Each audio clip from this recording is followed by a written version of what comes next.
We're going to look today at something that goes right over our heads as Americans. And it's right here in the Declaration of Independence. I know you can't see it, but I'm showing you this so you'll know I'm not making it up.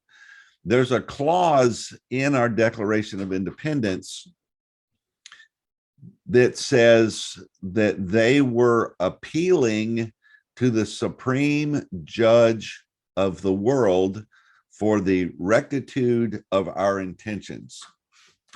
What in the world does that mean?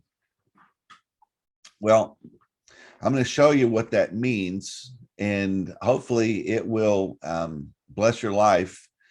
But to show you the things that are hidden in plain sight that we don't recognize, because as a culture, American culture, we don't recognize biblical truth because we're not looking for it. We don't know to recognize it and see it when we see phrases and clauses in our legal documents and in our culture of what actually it signifies. So I'm going to share screen. If you want to, take your Bible and go to 1 Samuel 17.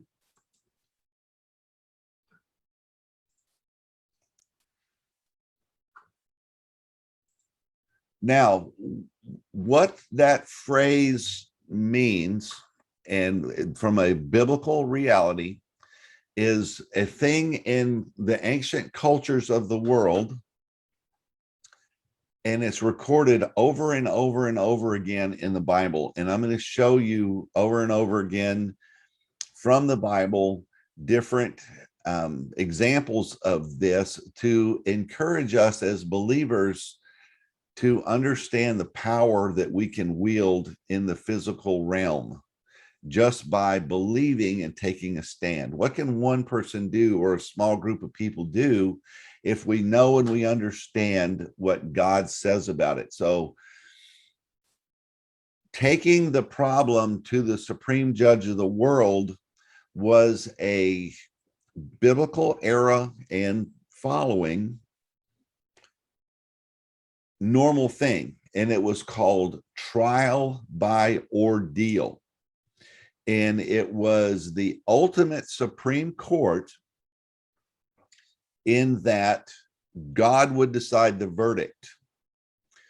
We saw it with not soon after this David and Goliath thing, where the Philistines came back on Saul and won the battle, and they stole the Ark of the Covenant and they brought it back and put it in the temple of Dagon. Remember?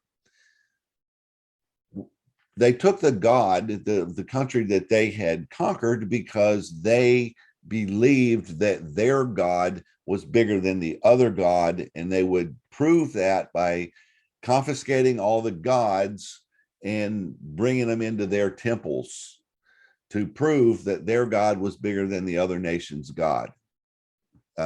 Nod your head if you understand that principle. So when the founding fathers put together the Declaration of Independence, they put that clause in there because they realized the odds of what they were doing. They recognized that without God's intervention, just like the children of Israel, they were going to lose. But didn't matter. They were going to take a stand and trust their God and the Lord of hosts, the God of armies, to deliver them more than just their physical abilities. So with that in mind, let's look at Goliath's challenge today in 1 Samuel 17:1. So now, and there's a lot of reading here because it's a long narrative, but I'm going to go through it without a lot of comment until we get to the actual contest. Now the Philistines gathered together their armies to battle, and were gathered together at Shokoth, which belongs to Judah, and pitched between Shokoth and Azekah in Ephes Damin. I'm not good with these old words, so bear with me. And Saul and the men of Israel were gathered together and pitched by the valley of Elah and set in battle in array against the Philistines. It's real simple. You got two armies lined up on opposite hills with a valley in the middle. And they're just standing there looking at each other, trying to decide which one's going to strike first. And the Philistines stood on a mountain on one side, and Israel stood on a mountain on the other side, and there was a valley between them. And there went out a champion out of the camp of the Philistines named Goliath of Gath, whose height was 6 cubits in a span. Now, the average sort of accepted length of a cubit is 18 inches. So it's the distance between your elbow and your fingertip. That's how they measured a cubit. So it could change between people. My arm's longer than Clarice's arm. And a span is thumb to finger. Okay, so that's average about 6 inches. So 6 cubits would be 6 times 18, or 1.5 feet. That would come out to be 9 feet 6 inches. But that's not an exact measurement because we don't know the exact measurement of a cubit. However, at minimum, you can pretty come close to say that he was 9'6". So he would dwarf Shaquille O'Neal by 2.5 feet. Just to give you a perspective. He was a big dude. He had a helmet of brass on his head. He was armed with a coat of mail, and the weight of the coat was 5,000 shekels of brass. A shekel is a coin. Have you ever picked up 5,000 quarters? Think about it. Pick up your coin jar and see how heavy it is, and figure 5,000 quarters worth. That'll give you an idea. And he had greaves of brass upon his legs and a target of brass between his shoulders. Greaves covered the shin.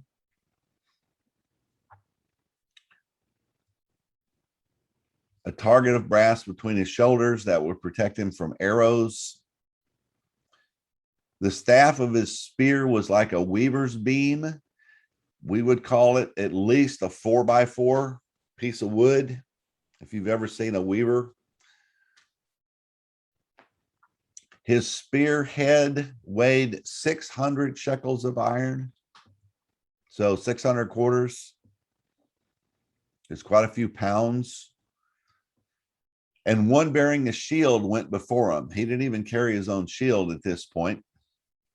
And he stood and cried unto the armies of Israel and said unto them, why are you come out to set your battle in array? Am not I a Philistine, and you the servants of Saul?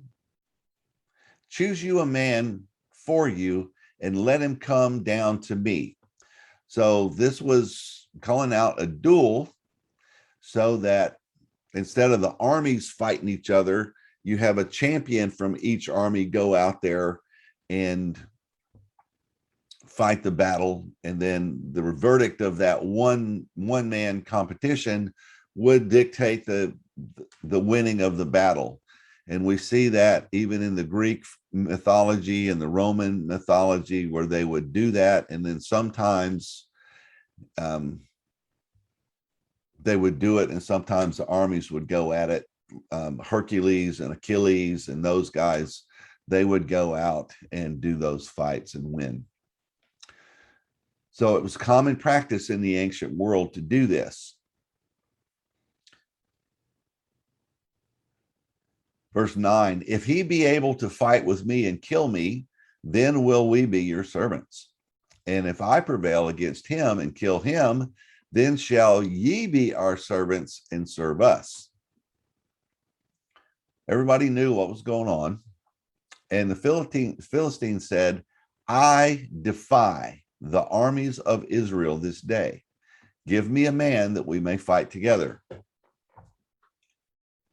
When Saul and all Israel heard those words of the Philistine, they were dismayed and greatly afraid, because instead of being able to fight as an army, they were being challenged to fight one-on-one. And obviously, by the context, nobody wanted to be that one, even King Saul. And King Saul was a head taller than any other man in his kingdom. So it'd be like me against Clarice. Clarice comes up right to my shoulder, so I'm a full head taller than her. So that'll give you an understanding of how big Saul was versus the rest of Israel.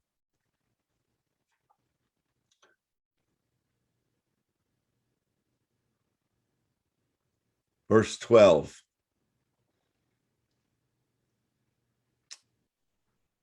Now, David was the son of that Ephrathite of Benjamin, Bethlehem, Judah, whose name was Jesse. And he had 8 sons, and the man went among men for an old man in the days of Saul. He was really old. His dad was really old. And the 3 eldest sons of Jesse went and followed Saul to the battle. And the names of his 3 sons that went to battle were Eliab, and next was Abinadab, and third was Shammah. We know from the book of Numbers that all men from 20 and up were required to serve in the army. So they were at minimum 20 years old. David was significantly less than 20 years old because there were 8 kids. David was the youngest. So you've got a minimum of about 6 years or more younger than 20. So that puts him at the very earliest as a young teenager around 13.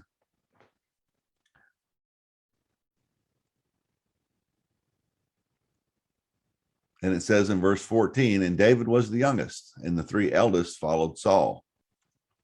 So this guy who's barely a teenager at the oldest spectrum. But David went and returned from Saul to feed his father's sheep at Bethlehem. And the Philistine drew near morning and evening and presented himself for 40 days. 40 days is the trial period. We know that from multiple things, references in the Bible of 40 days, 40 days and 40 nights in the wilderness, 40 years in the 40 years in the wilderness for the children of Israel, 40 days, 40 nights for Jesus in the wilderness, things such as that. So at the end of 40 days, a decision has to be made. And Jesse said unto David his son, take now for thy brethren an ephah of this parched corn and these 10 loaves, and run to the camp to thy brethren, and carry these 10 cheeses unto the captain of their 1,000, and look how thy brethren fare, and take their pledge. Take this food to your brothers in the camp and find out what's going on. Come back and tell me. Now Saul and they and all the men of Israel were in the valley of Elah fighting with the Philistines. Well, they weren't actually fighting yet. They were there getting ready to fight. Verse 20, and David rose up early in the morning and left the sheep with the keeper, and took and went as Jesse had commanded him. And he came to the trench as the host was going forth to the fight, and shouted for the battle. For Israel and the Philistines had put the battle in array, army against army. Okay, remember what I said. They were no longer just sitting there yelling at each other or listening to Goliath yell, give me somebody to fight against, and defying the armies of Israel. Now they were marching to the actual fight. So it was down and dirty. It's time to start the killing. No turning back from this point for either side. For Israel and the Philistines, verse 21, had put the battle in array, army against army. David left his carriage in the hand of the keeper of the carriage and ran into the army and came and saluted his brethren. And as he talked with them, behold, there came up the champion, the Philistine of Gath, Goliath by name, out of the armies of the Philistines, and spake according to the same words. And David heard him. And all the men of Israel, when they saw the man, fled from him and were sore afraid. They were looking at the situation from a five senses perspective. I would not want to go up against Shaquille O'Neal in any type of hand-to-hand anything. So you can understand their concerns.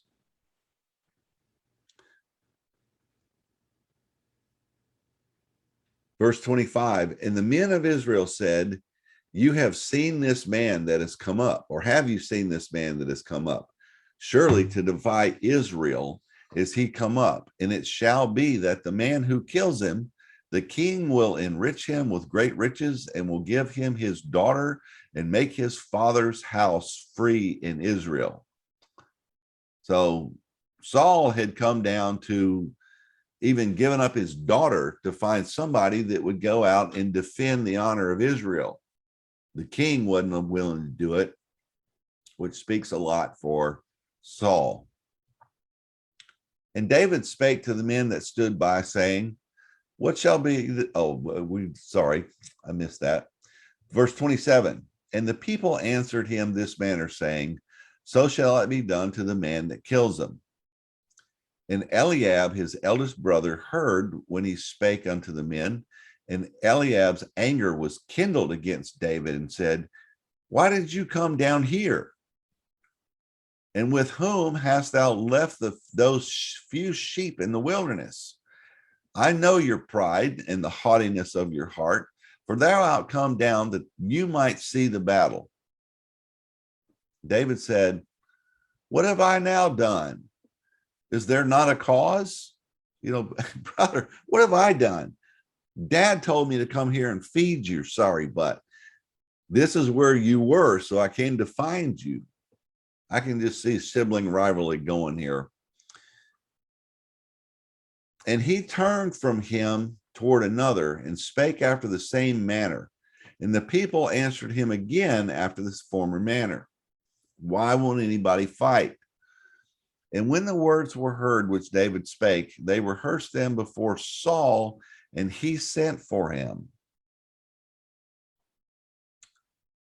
And David said to Saul, let no man's heart fail because of him. Thy servant will go and fight with this Philistine. Now, wait a minute.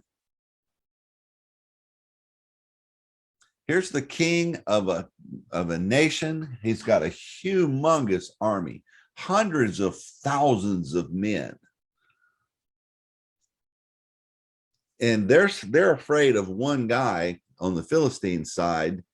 And Saul is entertaining a teenager. That just goes to show you the spiritual depravity of Israel at that time, as a nation, as a country.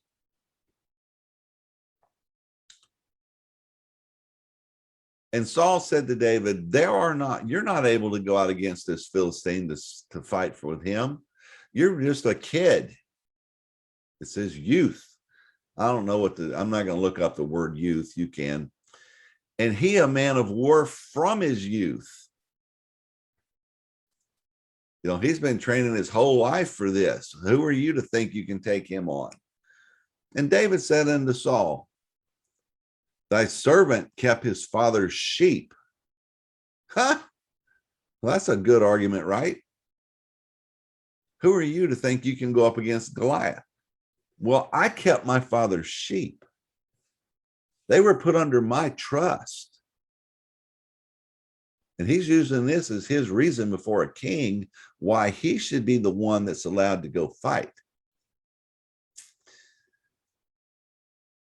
David said unto Saul, thy servant kept his father's sheep. And there came a lion and a bear and took a lamb out of the flock. And I went out after him and smote him and delivered it out of his mouth. And when he arose against me, I caught him by his beard and smote him and slew him. He ran toward the problem.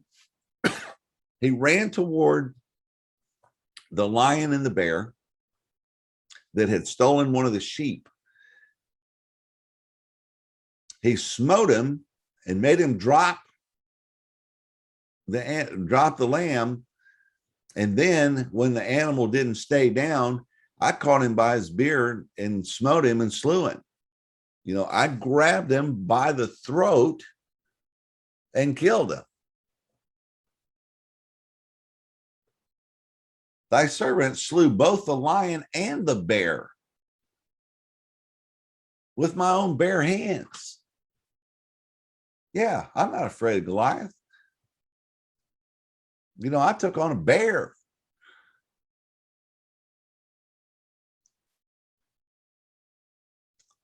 Thy servant slew both the lion and the bear, and this uncircumcised Philistine shall be as one of them, seeing he hath defied the armies of the living God.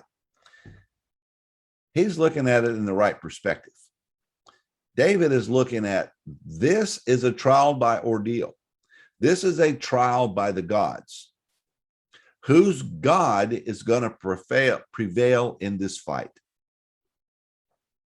He's the only one out of this whole entire army that's looking at it in the right perspective. He goes, I'm going to take this before the supreme judge of the world for the rectitude of our intentions.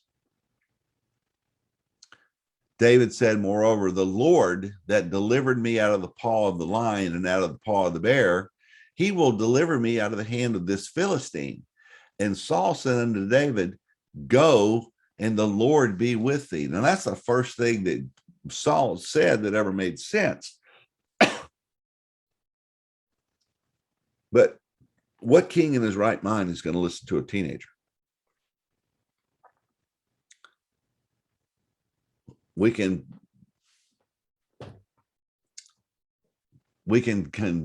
conjecture the reasoning behind this, but God just simply tells us that the end of the story was Saul said, go, and the Lord be with you.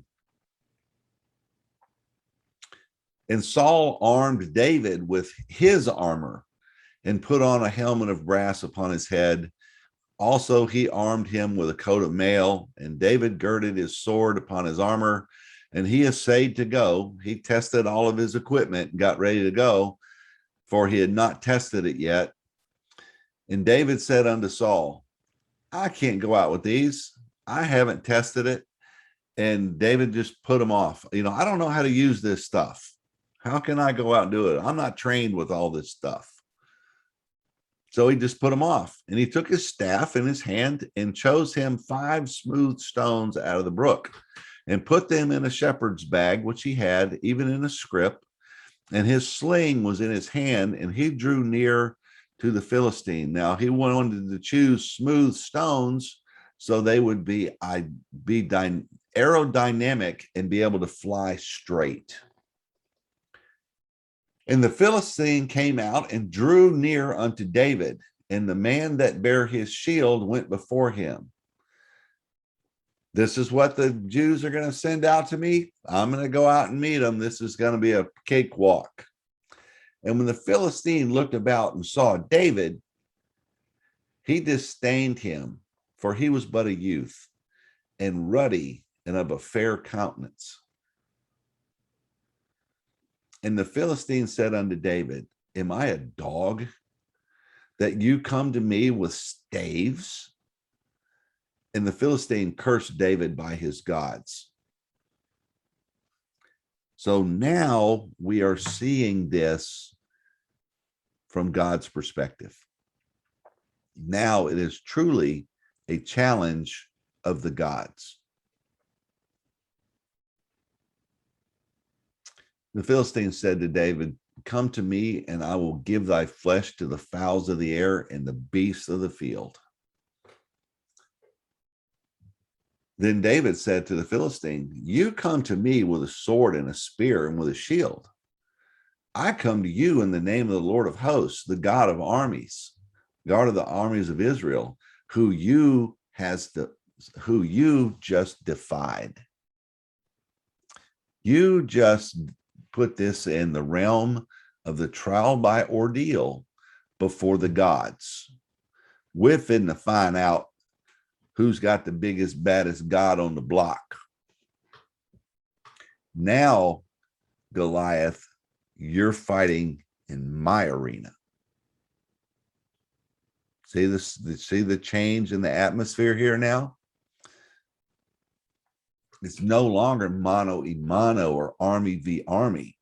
Now it's before the supreme judge of the world.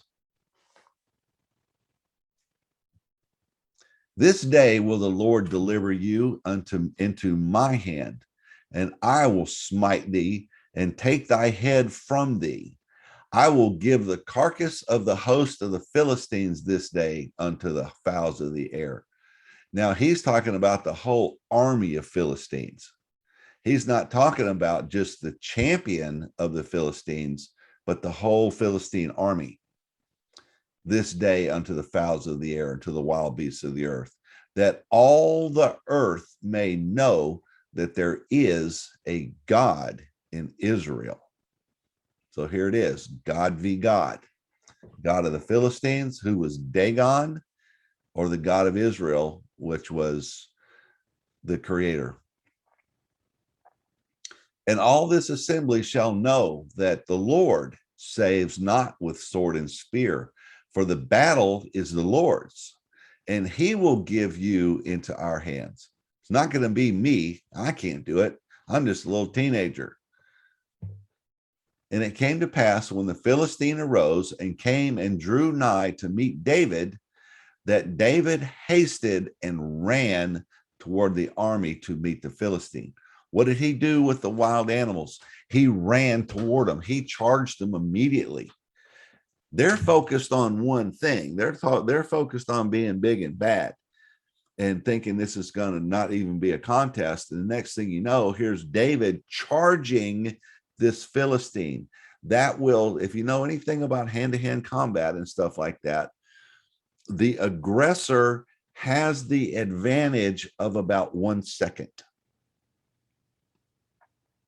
Somebody can be holding a pistol at you, and in less than 1 second, there's maneuvers that you can do to get the pistol out of the way before he can pull the trigger, because his brain has to process the information of what's coming at him. And then that information has to get communicated to the trigger. So that split second of time is what we're talking about here, where Goliath has to react to what David is doing. And David put his hand in his bag and took thence a stone and slang it and smote the Philistine in his forehead, that the stone sunk into his forehead, and he fell upon his face to the earth. Goliath did not have time to react to the suddenness of David's move. All it took was a split second. Now, doesn't say that he killed Goliath. It said he hit him in the head with a rock and he fell to the ground. Remember what happened when he attacked the lion and the bear. He hit him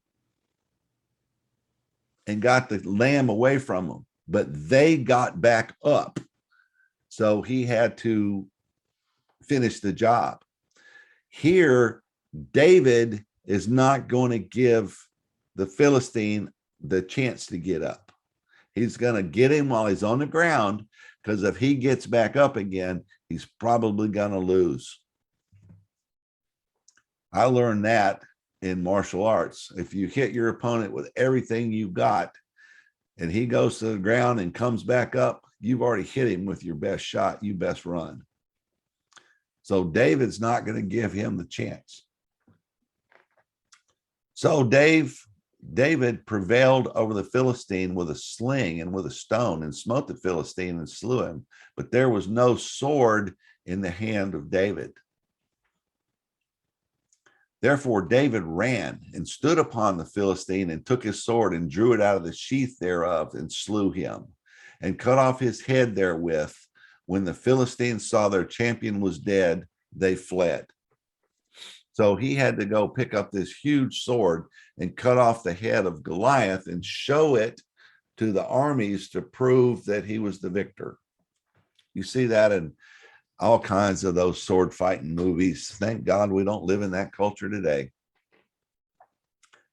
But anyway, the Philistine army was supposed to surrender and become servants. They ran. So that gives Israel the right to kill every one of them, according to the laws of war in that culture. And the men of Israel and of Judah arose and shouted and pursued the Philistines until they came to the valley and to the gates of Ekron. And the wounded of the Philistines fell down by the way to Sheraim, even unto Gath and to Ekron. And the children of Israel returned from the chasing after the Philistines, and they spoiled their tents.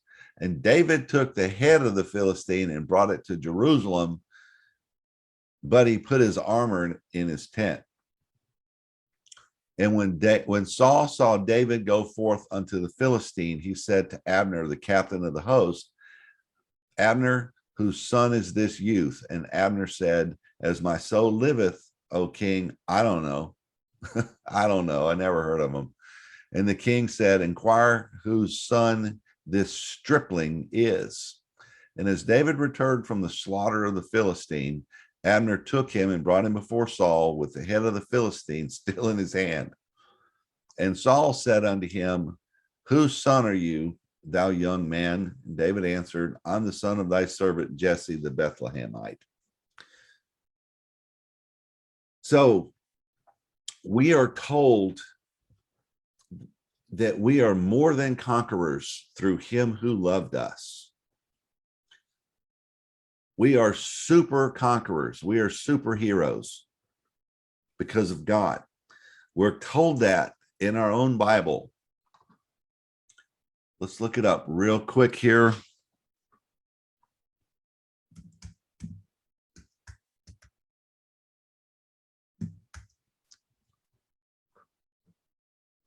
Hopefully it'll come up.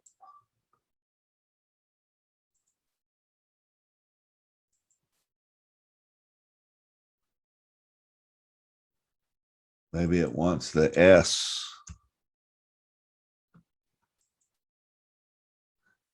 Romans 8:37. Nay, in all these things we are more than conquerors through him that loved us. And this word conquerors is the word hooper nikeo. We get Nike from this word. Nike shoes. Nike is Greek for winner or victor. And hyper was what we get, where we get the word super. So we're superheroes. We're super victors, super winners. As our son Clinton used to say, I'm Superman. There is no power on earth that can stand between us and God. What we fail to do as Christians is run toward the fight. That doesn't mean taking a sling and go out and try to find the bad guys and take them out. What that means is to stand, speaking the whole word, speaking the truth in love, because that's what changes hearts and lives. Changing hearts and lives is what we're supposed to do. We're supposed to be able to see the wiles of the devil before they happen. We're supposed to be so sharp with the word of God that we can stand against the wiles of the devil. Ephesians chapter 6, verses 10 to 19 describes the armor and the offensive weapons of the Christian in a symbolic manner. But it says here about hupernikeo is to be more than a conqueror, to gain a surpassing victory. So if the children of Israel in the Old Testament, and their stories have been related to us with what they could do without that spiritual power of a born-again Christian.